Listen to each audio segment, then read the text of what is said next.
Welcome back to our Tuesday edition of The Drive here on ESPN 94.1 and AM 930. So when I found out recently that one of the longtime voices of college athletics was retiring, I couldn't believe it. But it's true. Dave Nitz, voice of Louisiana Tech Bulldogs, is retiring after 50 years of manning the microphone. A Milton, West Virginia native. Hopefully he's going to be able to come back now and visit the home state a little bit more. Dave is with us on the program now. Dave, I don't believe this. You're not giving it up, right? I don't believe this. Well, I guess I'm not really forced out, but I'll put it this way. I've been told it'd be nice for me to just go ahead and hang it up after 50 years. So I'm doing it. That doesn't mean I'm not going to go someplace else and work if I find something. I feel like I have a few more years left in me, but we'll just wait and see what happens down the future on that. Okay, so there is an opportunity for a return appearance. Dave is with us, of course, a Milton, West Virginia native, so we always love it when our own do well, no matter where they're at. So I guess the good news for you is, at least for the immediate future, we might see you back more in the Mountain State, at least a few times. Well, hopefully so. I still consider West Virginia as home. I grew up in the Milton area, actually not in Milton, but a place called Saunders Creek, just outside Milton, about a couple of miles from Milton. So I consider that still my home. So you'll get an opportunity, hopefully, to visit real soon. And that's a big change for you, though. When you're no longer doing this, all of a sudden you have maybe, I don't know, you might already have your agenda set, but you all of a sudden have this free time. Have you thought about it just yet? Hey, what's the days going to look like now that I'm not doing this on a day-to-day basis? Well, that's the biggest concern, because I've been in broadcasting since 1961 when I started in Spencer, West Virginia. So that's all I've been doing in my entire life is broadcasting. So, I'm just keeping my eyes and ears open and see what maybe come down the road. Somebody looking for an older broadcaster that has some experience. I've done everything in radio except tinker with the transmitter, and I'm not going to do that. No, you don't want to do that. No. I've done everything in radio. I've been a disc jockey. I have been a news director, sports director. I've written copy. I've done production. So I've done a little bit of everything in radio, I think. And I tell young people that's the best way to do it. Do a little bit of everything around the radio station, because you never know when somebody's going to need something that maybe you have some experience in, and you go do it. And that's what I did from the start when I started in Spencer, West Virginia at the WSBZ, it was called then, and it was just an AM station. Now they have an AM and FM now there, but I worked in Beckley at WJLS under Gene Morehouse. I worked at WKOY in Bluefield. I worked at WPAR in Parkersburg, and worked at 3 different stations in Ohio: Marietta, Ohio, Gallipolis, and Piqua, just north of Dayton. And after I worked in Piqua, got an opportunity, answered, I don't even know if they have it nowadays, there was a broadcasting magazine, and they had jobs in the back of that magazine, and I answered a box number, and it just said, doing college play-by-play in the South, and possibly doing college sports too. So I sent a tape out, and it was to Don McDougall at WWNS in Statesboro. I didn't know where it was going to. I had no idea. And he returned after he got my tape and my resume. He called me and said, well, would you be interested in coming down here? And I said, well, I can. I'm working in Piqua, Ohio right now. And so anyway, I worked it out where I got a weekend off at the radio station in Piqua. And my wife and I, we had one child at that time. She was about 2 or 3 years old. loaded everybody up in the car. We left Piqua. It was about 3 inches of snow on the ground, and there wasn't interstates back then, maybe a couple of them, not much. But anyway, we drove down through the Smoky Mountains into North Carolina, down to South Carolina, Statesboro, Georgia. Got there about 2 o'clock in the morning, and they had a hotel room or motel room for us. So we spent the night there, and I got up the next morning, and the sun was shining, and the birds were singing, the grass was green, and all that. And I told my wife, I said, I think I know what they're going to offer me. We'd already talked a little bit about money, but I said I don't know until after the interview. I was going to interview at noon with the general manager and owner of the station, Don McDougall. I said, I don't know what they're going to offer me for sure, but I think I'm going to take it. And he took me to a Georgia Southern basketball. Of course, they didn't have football back then, just football or basketball and baseball. So he took me to a basketball game that night at the old Hanner Fieldhouse. And so I went and watched the game and got to meet the coach and all that. And after we got through, Don said, well, here's what we're going to offer you, and are you interested? I said, yeah, I think I can handle that. I said, can you help me move? He said, yeah, we can do that. So anyway, I said, okay, that sounds like a pretty good deal to me. So we drove back to Piqua, started back the next day on a Sunday, and spent that night at my dad's house. He was living there in Barbersville in Guyana Estates. So we spent the night there and got up the next morning and drove to Piqua and gave him a 2 weeks notice and got everything set up for the move to Statesboro, and down we went. And of course, worked there for about 3 or 4 years, I guess it was, maybe a little longer than that. But anyway, stayed there in Statesboro and did Georgia Southern basketball and baseball.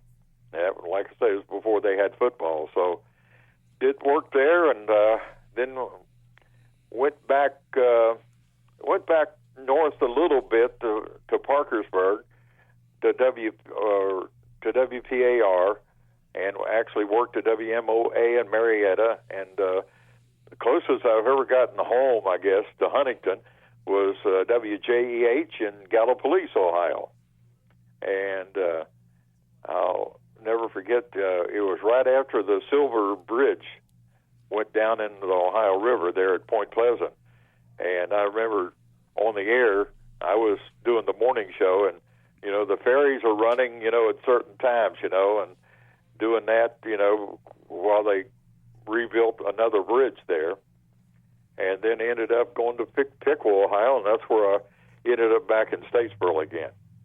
My guest is Dave Nitz, longtime voice of the Louisiana Tech Bulldogs, and he, of course, has got some free time now. I know, as a broadcaster, you never really have free time. You're going to be doing this until they turn the lights out. Is basically how it works. And back to your point, I point out, because I have an intern now who's working with us here, and I point out to these kids what you just said. Do multiple things in radio, because that's just the name of the game these days. You have to do multiple jobs. I do commercial production during the day, and then I do the sports show and other things, as assigned. And that's how some of the more well-known broadcasters have gotten established, because they were doing something here and then transitioned into maybe a sports job. Right. You just never know what's going to open up for you down the road. And that's why I feel like, with the experience I have in radio, I've had a couple of people that have talked to me about managing a station or being a program director, and it would be staying where I am now here and be in this particular area, and it's just not hit the right chord right, I guess, yet. But, I have. I did football, basketball, and baseball for Louisiana Tech for 46 years. And then for the last 4 or 5 years, I've done nothing but baseball. I've walked away from the football and basketball. It just got to be too much for me, and the travel and the conferences and all that. I mean, gosh, we were in the Western Athletic Conference for 3 or 4 years, and it was all the way to Hawaii and Fresno and San Jose and Utah State and places like that. So it got kind of burden for me, but I was able to do it because I enjoy traveling. I enjoy getting out and meeting people, and even had a part-time job since 1998, working for Enterprise Car Sales, taking cars different places that they had sold in Shreveport, and take a car to whoever, and drop it off, and then they would fly me back to Shreveport. So I did that since 1998, and I've kind of walked away from that because that got to be a little bit of a hassle too. But I enjoyed doing it because I got a chance to meet people, and that was me. I was a people person. I majored had a business degree, and I ended up getting a journalism degree at Louisiana Tech. And so, but the business degree didn't fit me because I was sitting behind a desk doing nothing but figures all the day, and I didn't like that as much as I did, and I enjoyed the journalism because I got to go out on the street, meet people, do interviews and things like that. So, I've enjoyed doing that part of it, and that's something I'm going to miss. Dave Nitz is with us, and going back to your early days just for a moment, and when you were in Beckley and you were working with Gene Morehouse, that's a name that a lot of Thundering Herd fans here in Huntington either know because of the plane crash, or of course, Gene, the father of sportscaster Keith Morehouse. Can you paint a picture of what that time was like with Gene? Because for a lot of us still, we know Keith, but we don't know Gene, only the stories we've heard or heard about him. Well, when I left Spencer, I decided to go back and go back to college, and I said, well, I'll go back to junior college in Beckley. It was Beckley Junior College at that time. So anyway, I did, and at the rooming house I was staying at, there was a young guy that had been working at WJLS, and he had just finished up, and I think he was from New Jersey, and he was going back home, and he said, Dave, he and I had talked a lot about radio. He said, you're interested in radio? I said, why don't you go see Mr. Morehouse about the part-time job at WJLS? I said, okay. So I did. We was only a couple of blocks away from the station there in downtown Beckley, so I went and visited, and he offered me, he said, okay, we need somebody to work the night shift, work in the evenings and, do the board on Cincinnati Reds baseball and other sports and stuff like that. And so I talked to Gene, and I told him the experience that I had in broadcasting and had done some play-by-play. And he said, well, might try to work you in, do some of the smaller high schools around Beckley. He was doing Woodrow Wilson High School football and basketball at that time. And experience that I had I had to work the night shift, work in the evenings and, do the board on Cincinnati Reds baseball and other sports and stuff like that.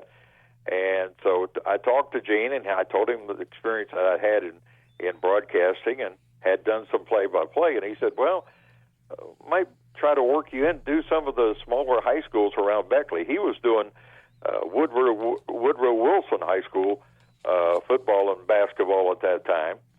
And so anyway, he would take me and he would show me things to do. Because I had learned everything I knew before then, I had done on my own. What I'd listened to other broadcasters. But he kind of took me and said, okay, Dave, here's how you prepare for a pregame, how you prepare for a game, and so forth. And he listened to some of my tapes, and he would critique it and say, I need to do this or that, and really kind of showed me, the only person I've ever run into that really took me by the hand and ear, so to speak, and showed me what to do and how to do it. And I worked there for, I guess I was there for about 6 months, and I was going back to Beckley College that fall, and that summer, they had made me a full-time broadcaster at WJLS. And so anyway, that fall I go back to Beckley. I had worked out with Beckley Junior College basketball team because I played 1 year at Fairmont State. And so anyway, I had to sit out a year or 16 months or something like that. I can't remember how long it was. But anyway, the basketball coach I'd worked out for that during that previous winter, he came to me there at Beckley Junior College, said, Dave, said, we've got a scholarship available. We'd like to offer to you to stay here at Beckley and play on the basketball team. And I said, I think it was Jack Cook, I think was the guy's name, or John Cook. Anyway, he said, I said, well, I've got a full-time job at WJLS, and I think my basketball career probably won't go much further than 1 year more year here at Beckley College. I don't know if I could get to a 4-year school and good enough to play or not. And I said, I'm going to have to turn you down. I'm going to stay in radio. I think that's my best bet. So anyway, I did. I stayed at WJLS, and about a few months later, Gene Morehouse comes to me, and he said, Dave, they got a sports opening, a disc jockey sports opening at WKOY in Bluefield. And he said, I know the general manager down there. I said, I'll call him, and if you're interested, you go down and interview with him. I said, okay. I went down there, and I didn't know what all was involved. They had 2 high schools there, one on the West Virginia side, Bluefield Beaver, and then on the Virginia side, it was Graham High. And there was also a black school, Park Central. And they all 3 played at Mitchell Stadium.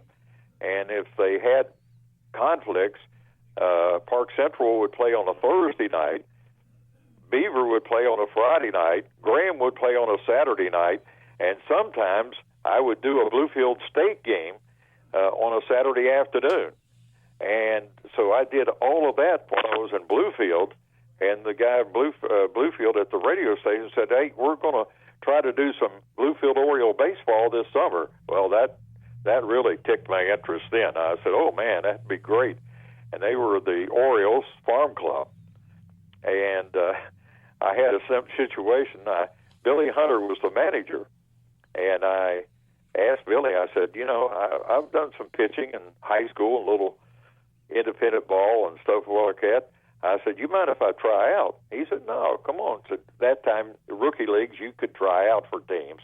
So I went out and I tried out, and I should have known when they gave me, I think it was number 55 or 59 as a number on my uniform to try out. I knew right then my days were short, because when you get a big number like that back then, your career was probably going to be short. So anyway, I tried out, and he came to me after a couple of weeks, and he said, well, Dave, he said, you throw a knuckleball, curveball, and all that. You don't throw hard enough for us to sign you. I said, well, I understand. But he said, listen, he said, the team in Salem, Virginia, in our league, was a Pirates team in the Appalachian League at that time. He said, I think they're looking for a relief pitcher. I said, do you mind if I call him? He said, they're coming over next week or two, and maybe you can throw a bullpen for that guy and see if that would work. I said, well, yeah, I can do that. So I was still working at the radio station, of course, and so I threw a bullpen for the guy at Salem when they came to Bluefield, and he said, yeah, I think we can hire you. I said, how much you going to pay me? He said, probably around $400 a month. Of course, that was pretty good money back then, I thought, to play baseball.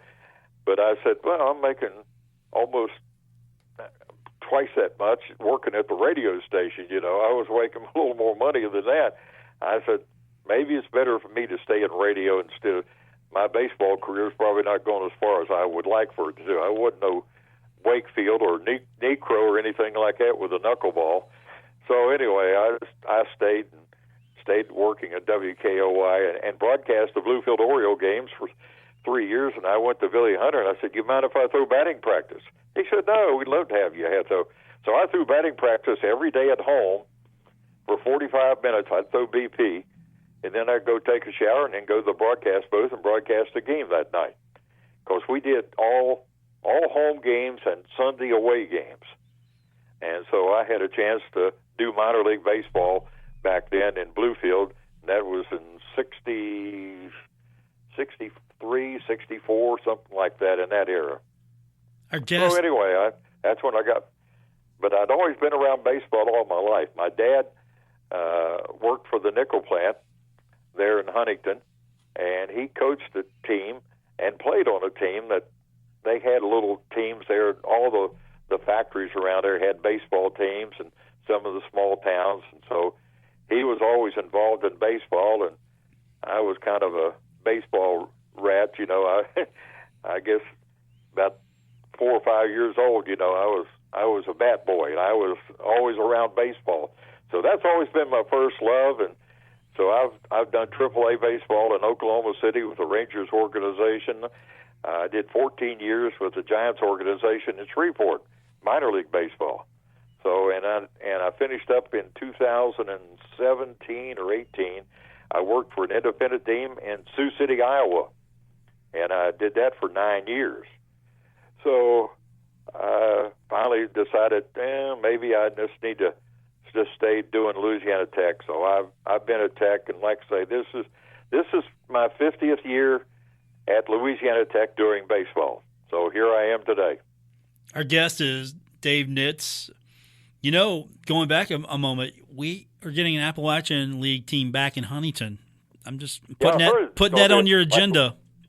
I heard it's a wooden bat summer league for college players. Exactly, and they're actually going to have someone play organ. We're going back to the good old days. There's actually going to be live organ music in the ballpark. Yeah, I talked to Steve Cotton the other day. I said, Steve, are you going to do the baseball there in Huntington? And he said, I don't know what I'm going to do right now. He said, I don't think they've made a decision, and I haven't made one either. So so I don't know what he's going to do or what the club is going to do either about radio. I'll tell you what's going to happen is the play-by-play announcer, whomever that's going to be, is going to have to throw BP before they go on the air. That's just a new requirement. Okay, well, I could do that. Okay, I'll put your name in the hat. I actually know the general manager. We'll put your name in the hat. I think that's a requirement. You're going to have to, if you want this job, you're going to have to throw BP after every home game. Well, when I was in Bluefield, I threw BP, but we didn't have a screen in front of the mound. And I got hit by one, and where, on a line drive. It stung a little bit, to say the least. But places I threw BP with AAA team in Oklahoma City and also in Sioux City, and I've even thrown batting practice at Louisiana Tech over the years, but I haven't thrown 2 or 3 years, so I got to get a right leg. I came off that right leg so much. I'm a right-handed pitcher. It kind of bothers me right now. I'm trying to get it taken care of so I can go back there, because I had 2 boys, and we had a when we lived in Statesboro, when we lived in Ruston, we had a batting cage. We had made a batting cage in the backyard. So guess who was the pitching machine? It was me. Anytime they wanted to go out and take a little BP, we just went out the back door and out in the backyard, and we had the net up there and the whole thing, and I threw BP for them. Dave Nitz with us, the voice of the Louisiana Tech Bulldogs in his 50th year. Also, he's going to be the new.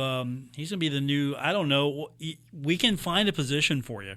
Yeah, if you want to spend a couple of months in Huntington, I think we can find a position for you, including BP, if you want. Well, I'd like to stay in radio. That's no doubt about it. If somebody has an opening, I'm interested in talking to people. I'll put it that way. I don't turn people down when they just call me and ask me if I'm going. Well, we're going to talk about it. See what's all involved in it. But I've worked in all the stations I've told you about in West Virginia, and I consider West Virginia still home. I've got to get a new cell phone. My new cell phone, I can't get what I want on it. Usually my cell phone ringtone is Almost Heaven, West Virginia, and when it would ring, even my dog would bark, because he knew that was for me. He knew all the words. He knew all the lyrics. I know the lyrics. I know that. That's for sure. But I consider that area as home, and it always will be. I don't care where I'm living. You know, people kid me all the time. I said, "Yep, Milton on the mud." That's what I tell them. And a lot of people look at me, "What?" And I said, "Well, the Mud River runs through Milton." Got to be from here to know that. That's the secret. That's exactly right. Our Matter guest, of fact, Dan Toney, the former basketball coach at Marshall, every time we'd play, here's old Milton on the mud. He knew where it was. I said, "Yeah, I know where you're from, too. You're from Mullins." Yeah, exactly. There you go. Our guest is Dave Nitz, voice of the Louisiana Tech Bulldogs for 50 years.